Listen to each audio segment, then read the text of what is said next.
कभी नोटिस किया है, किसी चीज़ को वैल्यू करना, उसके लिए काम करना, जो चीज़ हमारे पास नहीं होती, ये नॉर्मल है। हम किसी अपॉर्चुनिटी को पाना चाहते हैं तो हम एफर्ट करते हैं। किसी रिलेशनशिप को बिल्ड करना चाहते हैं तो उसमें टाइम इन्वेस्ट करते हैं। किसी गोल को अचीव करना चाहते हैं तो मेहनत करते हैं, because we want something we don't have. लेकिन जब वो चीज़ मिल जाती है तो क्या होता है? क्या हम उसे वैसे ही वैल्यू करते रहते हैं, या फिर जैसे ही वो हमारी लाइफ का पार्ट बन जाती है, हमारा एफर्ट धीरे धीरे कम होने लगता है? शायद किसी चीज़ को पाने के लिए काम करना हमारे डिज़ायर के बारे में बताता है, लेकिन किसी चीज़ को पाने के बाद भी उसकी वैल्यू करते रहना हमारे कैरेक्टर के बारे में बताता है।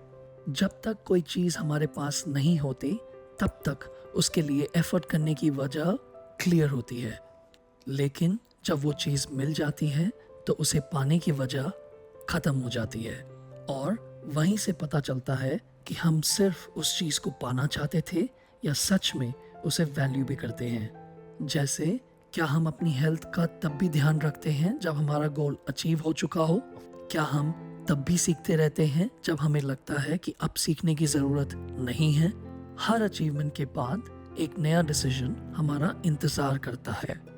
जब तक डेस्टिनेशन दूर होती है, एफर्ट नेचुरली आ जाता है, लेकिन डेस्टिनेशन के बाद एक ही सवाल रह जाता है, क्या ये चीज़ अभी भी हमारे लिए उतनी ही मीनिंगफुल है?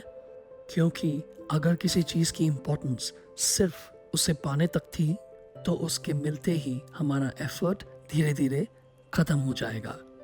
लेकिन अगर वो चीज़ आज भी उतनी ही मीनिंगफुल है, तो हम उसके लिए वैसे ही केयर करेंगे, वैसे ही उसकी वैल्यू करेंगे, और जब ज़रूरत होगी वैसे ही उसके लिए मेहनत भी करेंगे।